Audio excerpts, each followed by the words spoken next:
चट्ट रावा खोला सावा खोलाको गर्जाइसँगै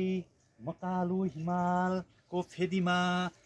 भोजपुरको ट्याङ्के डाँडाको छेउछारीमा उदयपुरले टेका लगाएर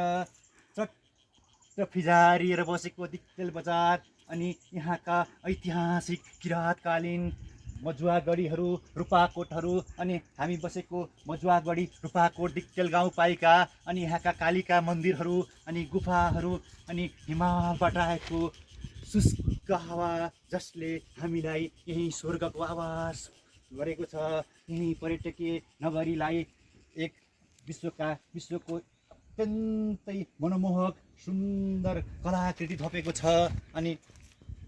एउटा अनुपम नमुनाको रूपमा हिमालको फेदीमा अटल भएर निश्चल भएर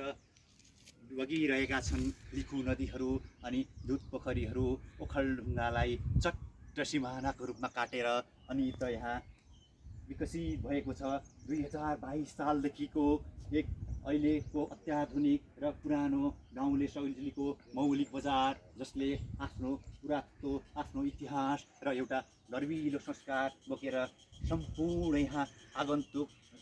मानिसहरूलाई स्वागत गरिरहेको छ। हलेसी महादेवको सांस्कृतिक महत्त्व जो दिक्तेल बजार नजिकै पर्छ र धार्मिक सांस्कृतिक हिसाबले पनि एउटा नेपालको मात्रै नभएर विश्वकै तीर्थालुहरू जो हिन्दू धर्मावलम्बीहरू जो भगवान् महादेवलाई आफ्नो आइडलको रूपमा मान्छन् सबैलाई स्वागत गरिरहेको छ। सबैलाई आफ्नो सुन्दरताको मनमोहक रूप देखाइरहेको छ अनि आफ्नो महिमा बढाइरहेको छ र हामी सम्पूर्ण तपाईँको आफ्नै ब्याङ्क राष्ट्रिय वाणिज्य ब्याङ्क टोलीको केन्द्रीय कार्यालय अनि दिक्तेल शाखाका म्यानेजर साहब यसरी मन्त्रमुग्ध मोहित र भइरहेका छौँ। यता कुकुरीका लागि प्रख्यात भोजपुर, यता चुरे पहाडमा अडिएको उदयपुर अनि यता तपाईँको चिसमको गढी अनि त्यसपछि पुराना ऐतिहासिक चिजहरू बोकेको ओखलढुङ्गा अनि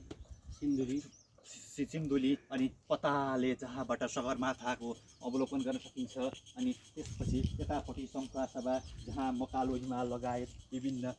चाइनातिरका किमानथाङ्गाका नाकाहरू लगायतले घेरिएको यो सुन्दर ठाउँमा हजुरहरूलाई पनि स्वागत गर्दै यस ठाउँको महत्त्वलाई अझै बढाइदिनु हुनेछ भन्दै खोटाङ जिल्ला दिक्तेल बजार लैलै सम्झनामा आउँछ हजार भन्ने गीतलाई सम्झिँदै बिदा हुन चाहन्छौँ। नमस्कार।